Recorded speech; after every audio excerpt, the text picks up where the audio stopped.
Hello दोस्तों, welcome to my YouTube channel educational Adda. दोस्तों, हम लोग एनसीईआरटी बेस्ड एमसीक्यू को देख रहे थे, जिसमें हम लोगों ने टोटल प्रैक्टिस सेट नंबर 100 देखना है।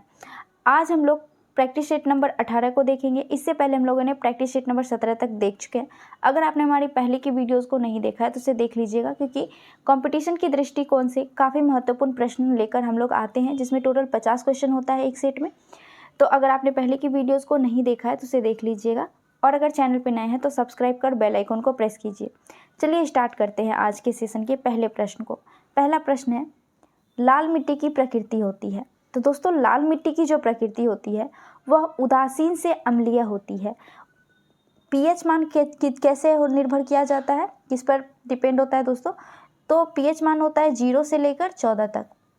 7 जो होता है, 7 पीएच मान यह उदासीन होता है। 7 से जब हम 0 की तरफ बढ़ते हैं तो यह अम्लीय होता है, और 7 से 14 की तरफ जाते हैं तो क्षारीय होता है। तो 7 से 0 की तरफ जितना ज़्यादा बढ़ते जाएंगे उतना अम्लीय बढ़ता जाता है, और 7 से 14 की तरफ जितना बढ़ते जाते हैं उतना क्षारीयता बढ़ते जाता है। ठीक है, तो यह लाल मिट्टी का जो प्रकृति होता है वह उदासीन से अम्लीय होता है। तो इसका सही आंसर ऑप्शन नंबर बी हो जाएगा, अम्लीय।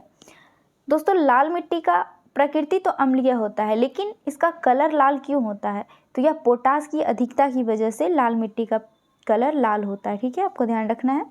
अगला प्रश्न है, डंकन पास निम्नलिखित में से किसके मध्य स्थित है?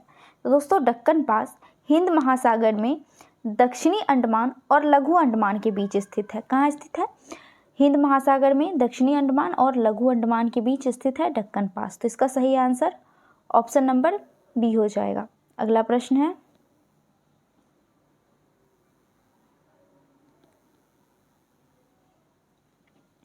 किसने बहुउद्देशीय नदी घाटी परियोजना को आधुनिक भारत का मंदिर कहा है? तो दोस्तों, बहुउद्देशीय नदी घाटी परियोजना को आधुनिक भारत का मंदिर जवाहरलाल नेहरू जी के द्वारा कहा गया है। किसके द्वारा कहा गया है? जवाहरलाल नेहरू। इसका सही आंसर ऑप्शन नंबर ए हो जाएगा। अगला प्रश्न है, किस राष्ट्रीय उद्यान को पक्षियों का स्वर्ग कहा जाता है? दोस्तों, राजस्थान में स्थित केवलादेव घना नेशनल पार्क को पक्षियों का स्वर्ग कहा जाता है। इसका सही आंसर ऑप्शन नंबर ए हो जाएगा। आप हमको कमेंट करके ये बताइए कि केवलादेव घना नेशनल पार्क का पूर्व नाम, यानी कि पहले इसका नाम क्या था, जो कि बाद में बदलकर केवलादेव घना नेशनल पार्क रख दिया गया।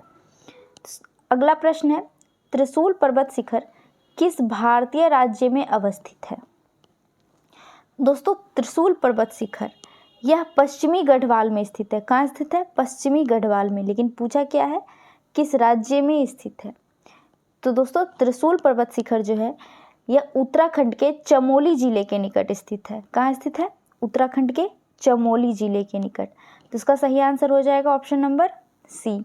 अगला प्रश्न है, माही सुगंधा निम्न में से किस फसल की प्रजाति है? दोस्तों, माही सुगंधा यह धान की प्रजाति है। किस फसल की प्रजाति है? धान की। इसका सही आंसर ऑप्शन नंबर सी हो जाएगा। अगला प्रश्न है, बाजार का नियम निम्न में से किसने प्रस्तुत किया था?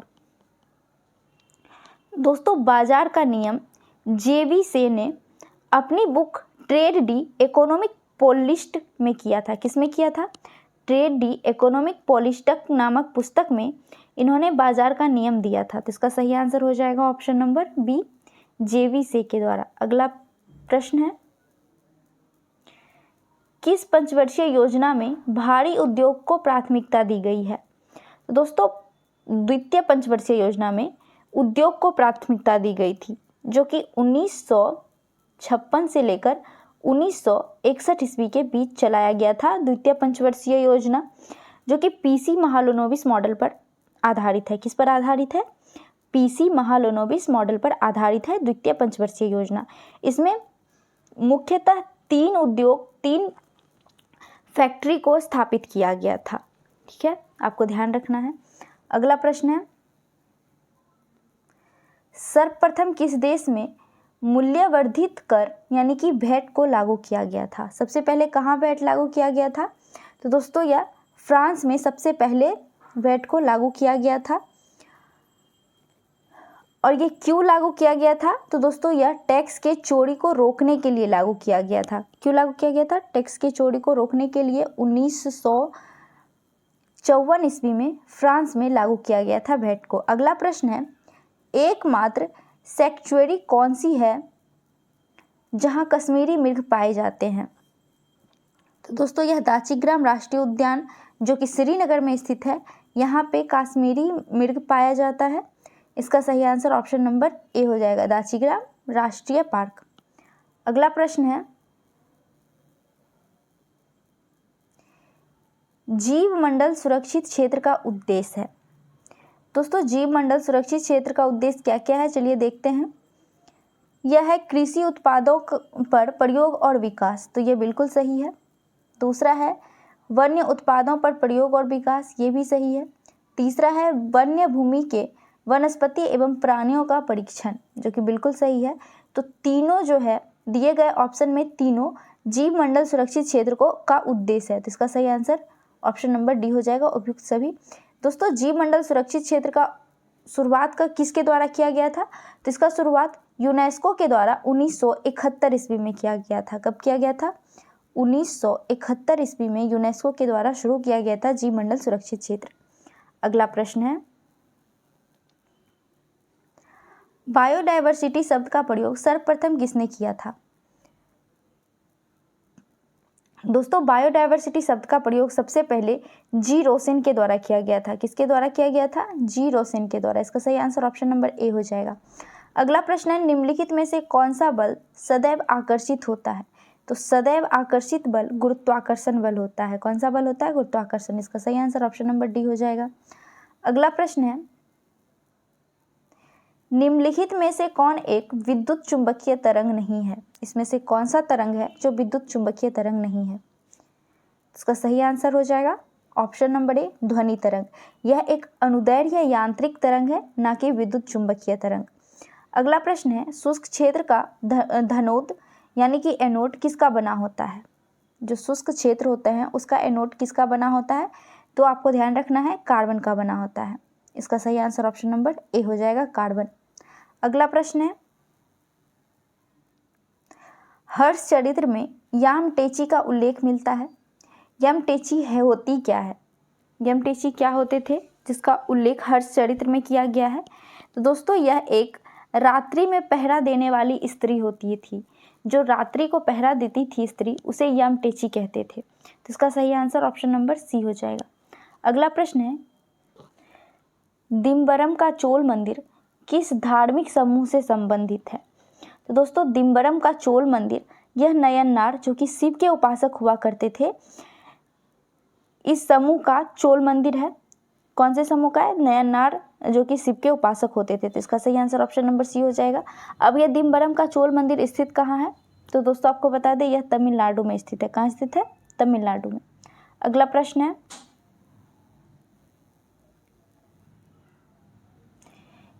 किसी विलयन में विलयन की कुल मात्रा तथा उसमें मिश्रित विलय की कुल मात्रा का अनुपात कहलाता है। दोस्तों किसी भी विलयन में विलय की कुल मात्रा तथा उसमें जो मिश्रित विलय होते हैं उसकी कुल मात्रा का अनुपात विलयन की सांद्रता कहलाता है। क्या कहलाता है? विलयन की सांद्रता। तो इसका सही आंसर ऑप्शन नंबर ए हो जाएगा। अगला प्रश्न है, निलंबन कणों का आकार कितना होता है? तो दोस्तों निलंबन कणों का आकार 10⁻⁻5 से 10⁻⁻7 सेंटीमीटर के बीच होता है। कितना होता है?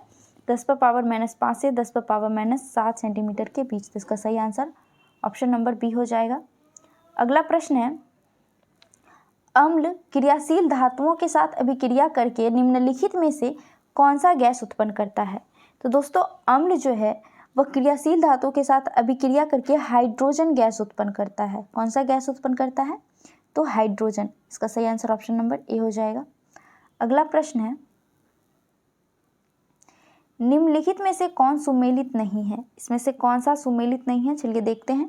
पहला है नाभिकीय मॉडल। दोस्तों नाभिकीय मॉडल अर्नेस्ट रदरफोर्ड के द्वारा दिया गया था, ए रदरफोर्ड के द्वारा दिया गया था, जो कि बिल्कुल सही है। दूसरा है ग्रहीय मॉडल जो कि नील्स बोर के द्वारा दिया गया था, ये भी सही है। तीसरा है क्वांटम मॉडल जो कि इरविन श्रोडिंगर के द्वारा दिया गया था। किसके द्वारा? इरविन श्रोडिंगर के द्वारा दिया गया था क्वांटम मॉडल, ये भी सही है। इसमें से सभी के सभी जो है वो सुमेलित हैं। इसमें पूछा कौन सा सुमेलित नहीं है।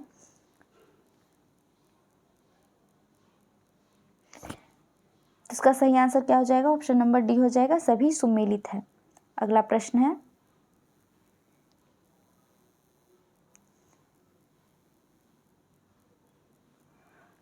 क्लोरीन अणुओं के बीच कैसा सहसंयोजक बंधक होता है? तो दोस्तों क्लोरीन अणुओं के बीच एकल सहसंयोजक बंधन होता है। इसका सही आंसर ऑप्शन नंबर ए हो जाएगा। अगला प्रश्न है, आवर्त सारणी के किस वर्ग के तत्वों को सामूहिक रूप से क्षारीय मृदा धातु कहा जाता है?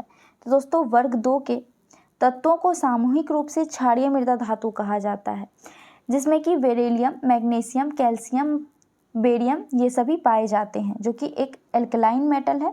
कैसा मेटल है? एल्कलाइन मेटल है। तो वर्ग 2 जो है यह एक क्षारीय मृदा धातु है। अगला प्रश्न है, लूनार कॉस्टिक निम्न में से किसे कहा जाता है? दोस्तों सिल्वर नाइट्रेट को लूनार कास्टिक कहा जाता है। इसका सही आंसर ऑप्शन नंबर डी हो जाएगा। अगला प्रश्न है, निम्नलिखित में से किसका हृदय 4 कक्षीय होता है? दोस्तों पक्षी, मानव और मगरमच्छ इन तीनों का हृदय 4 कक्षीय होता है। दोस्तों उभयचर जो है वो उसके हृदय 3 कक्षीय होता है, लेकिन मगरमच्छ जो है यह अपवाद है जिसमें 4 कक्षीय हृदय पाया जाता है। बाकी जो मेढक हो गया, ये सब जो भी उभयचर हैं इन सब में 3 कक्षीय हृदय होता है। आपको ध्यान रखना है, काफ़ी महत्वपूर्ण प्रश्न है, इसको पूछे जाते हैं ये काफ़ी एग्जाम में। तो इसका सही आंसर ऑप्शन नंबर डी हो जाएगा, इनमें से सभी। अगला प्रश्न है, निम्नलिखित में से कौन सुमेलित नहीं है? तो इसमें से कौन सा सुमेलित नहीं है, चलिए देखते हैं। पहला है अमाशय। अमाशय में अम्ल का निर्मोचन होता है, जो कि सही सुमेलित है। दूसरा है बड़ी आंत, जिसमें जल का अवशोषण होता है, ये भी सही है। तीसरा है छोटी आंत, जो कि पचे हुए भोजन का रुधिर वाहिकाओं में अवशोषण करता है, ये भी सही है। चौथा है यकृत, शरीर की सबसे बड़ी मिश्रित ग्रंथि है, जो कि बिल्कुल सही गलत है। यकृत सबसे बड़ी ग्रंथि है, लेकिन यह मिश्रित ग्रंथि नहीं है।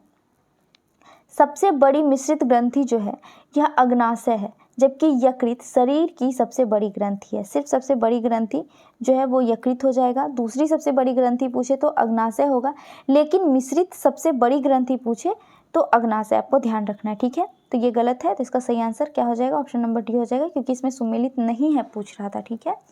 अगला प्रश्न है, मानव शरीर के परिसंचरण तंत्र के किस भाग में ऑक्सीजन रहित रक्त का प्रवाह होता है? दोस्तों महाशिरा में ऑक्सीजन रहित रक्त का प्रवाह होता है। जो अशुद्ध रक्त होता है वो महाशिरा से होकर हृदय तक पहुंचता है। तो इसका सही आंसर ऑप्शन नंबर सी हो जाएगा। अगला प्रश्न है, वाष्पोत्सर्जन के लिए पौधों की निम्नलिखित रचनाओं में कौन जिम्मेदार होता है? तो वाष्पोत्सर्जन पौधा का कौन सा भाग करता है? तो दोस्तों वह करता है स्टोमेटा, यानी कि रंध्र। रंध्र के द्वारा वाष्पोत्सर्जन होता है पौधे में। तो इसका सही आंसर ऑप्शन नंबर डी हो जाएगा। अगला प्रश्न है, निम्नलिखित में से कौन सा जीव परागणकारी है? इसमें से कौन सा जीव है जो परागण करता है? तो दोस्तों चमगादड़, मधुमक्खी, पक्षी, हवा, ये सब के द्वारा परागण होता है।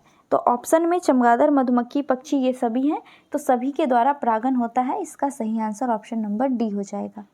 अगला प्रश्न है, खानवा का युद्ध बाबर और किस शासक के बीच हुआ था?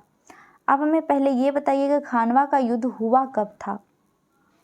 तो दोस्तों खानवा का युद्ध बाबर और राणा संगा के बीच हुआ था। राणा संगा जो कि मेवाड़ के राजा थे। तो इसका सही आंसर ऑप्शन नंबर सी हो जाएगा, राणा संगा। खानवा का युद्ध कब हुआ था? तो आपको याद रखना है 16 मार्च 1527 ईस्वी को हुआ था। कब हुआ था? 16 मार्च 1527 ईस्वी को हुआ था खानवा का युद्ध। अगला प्रश्न है, दक्षिण भारत में वैष्णव संत द्वारा स्थापित द्वैताद्वैतवाद किस संत से संबंधित है? दोस्तों द्वैताद्वैतवाद यह रामानुजाचार्य से संबंधित है। किससे संबंधित है? रामानुजाचार्य से।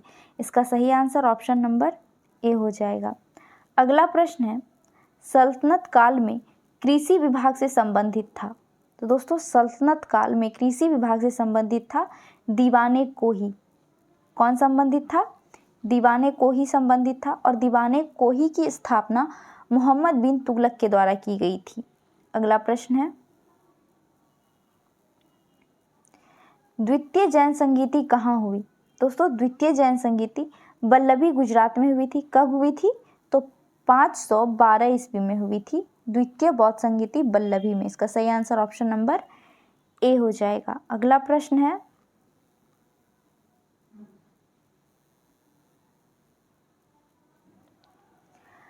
प्रसिद्ध अरबी लेखक अल-बरूनी किसके साथ भारत आया था?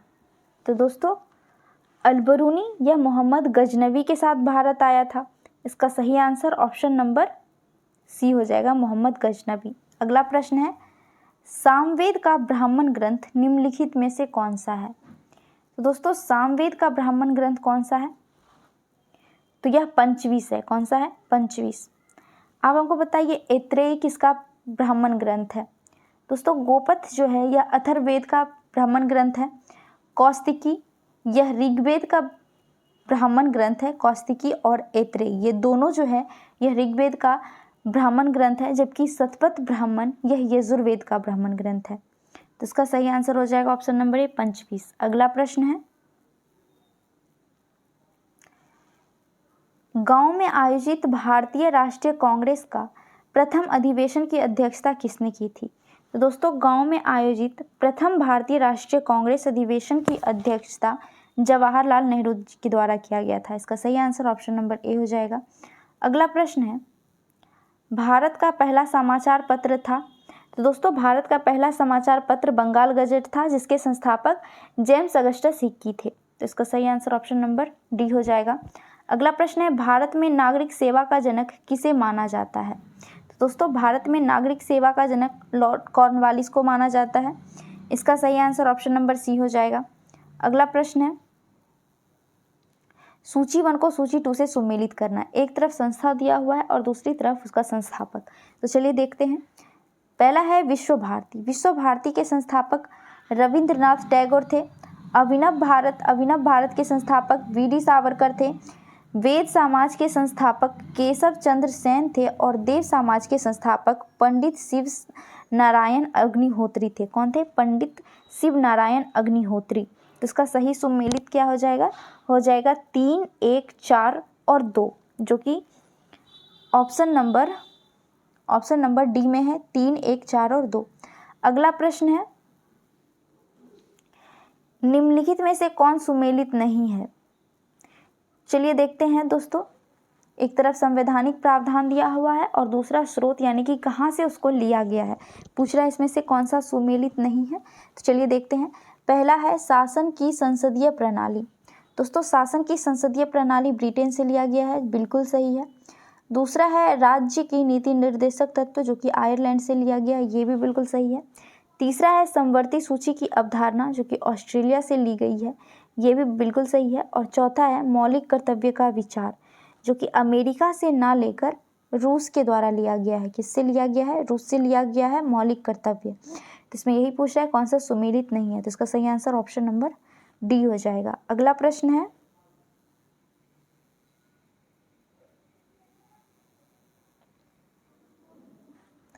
धन विधेयकों के संबंध में विशेष प्रक्रिया संविधान के किस अनुच्छेद में वर्णित है?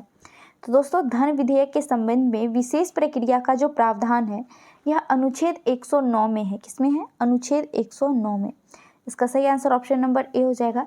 जबकि धन विधेयक की चर्चा अनुच्छेद 110 में की गई है। ठीक है, अगर विशेष प्रक्रिया पूछा गया है तो अनुच्छेद 109 याद रखना है, और अगर धन विधेयक की चर्चा पूछा जाए तो अनुच्छेद 110 याद रखना है। ठीक है, आपको इसमें कंफ्यूज नहीं होना है, अच्छे से याद रखिएगा इसको। अगला प्रश्न है, संविधान के प्रथम अनुच्छेद के अनुसार भारत है। दोस्तों संविधान का जो प्रथम अनुच्छेद है, अनुच्छेद 1 में भारत को राज्यों का संघ बताया गया है, यूनियन ऑफ स्टेट बताया गया है इंडिया को। तो इसका सही आंसर ऑप्शन नंबर ए हो जाएगा। अगला प्रश्न है,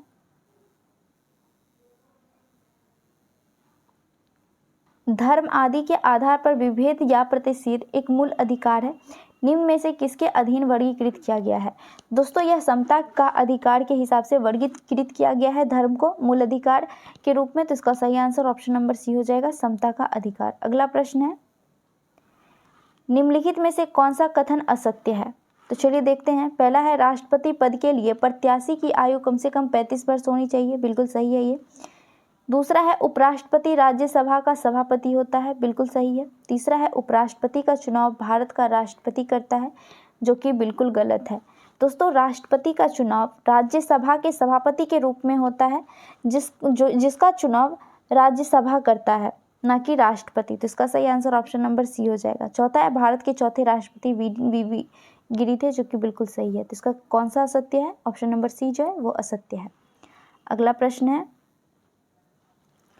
निम्नलिखित में से कौन सी समिति पंचायती राज्य संस्था से संबंधित नहीं है? तो दोस्तों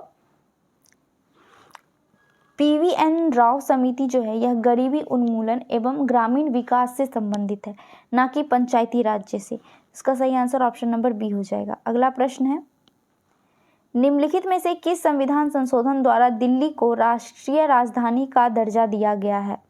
दोस्तों 61वां संविधान संशोधन के द्वारा दिल्ली को राष्ट्रीय राजधानी का दर्जा दिया गया। इसका सही आंसर ऑप्शन नंबर ए हो जाएगा। अगला प्रश्न है, बोहरा समिति का संबंध निम्न में से किससे है? तो दोस्तों बोहरा समिति का संबंध राजनेताओं तथा अपराधियों की साठगांठ से। किससे है? राजनेताओं तथा अपराधियों की साठगांठ से बोहरा समिति का संबंध है। इसका सही आंसर ऑप्शन नंबर डी हो जाएगा। अगला प्रश्न है, एक ही राज्य में बहने वाली भारत का सबसे लंबी नदी है। दोस्तों एक ही राज्य में बहने वाली भारत की सबसे लंबी नदी लूनी नदी है, जो कि राजस्थान में है, राजस्थान में बहती है। तो इसका सही आंसर ऑप्शन नंबर सी हो जाएगा। अगला प्रश्न है, विश्व कप फुटबॉल के प्रथम विजेता देश हैं। तो दोस्तों विश्व कप फुटबॉल का आयोजन 1930 ईस्वी में किया गया था, जिसके विजेता उरुग्वे रहे थे और उप विजेता अर्जेंटीना रहे थे। तो इसका सही आंसर ऑप्शन नंबर सी हो जाएगा, उरुग्वे प्रथम विजेता देश रहा है विश्व कप फुटबॉल का। अगला प्रश्न और आज के सेशन का लास्ट प्रश्न है, निम्नलिखित में से कौन सा ग्रंथ यवनों द्वारा भारत पर आक्रमण के विषय में बताया गया है? तो गार्गी संहिता में, जिसके रचयिता गर्ग मुनि थे, इन्होंने भारत पर आक्रमण के विषय में बताया है। यवनों के द्वारा भारत पर आक्रमण जो हुआ था उसके बारे में गार्गी संहिता में गर्ग मुनि के द्वारा चर्चा की गई है। तो इसका सही आंसर ऑप्शन नंबर सी हो जाएगा। तो दोस्तों हमारा आज का सेशन यहीं तक था। वीडियो कैसी लगी कमेंट में ज़रूर बताइएगा। अगर अच्छी लगी हो तो लाइक कीजिएगा, अपने दोस्तों में शेयर कीजिए, सब्सक्राइब कीजिए, हमको सपोर्ट कीजिए। दोस्तों मिलते हैं नेक्स्ट सेट में नेक्स्ट सेशन के साथ। जय हिंद।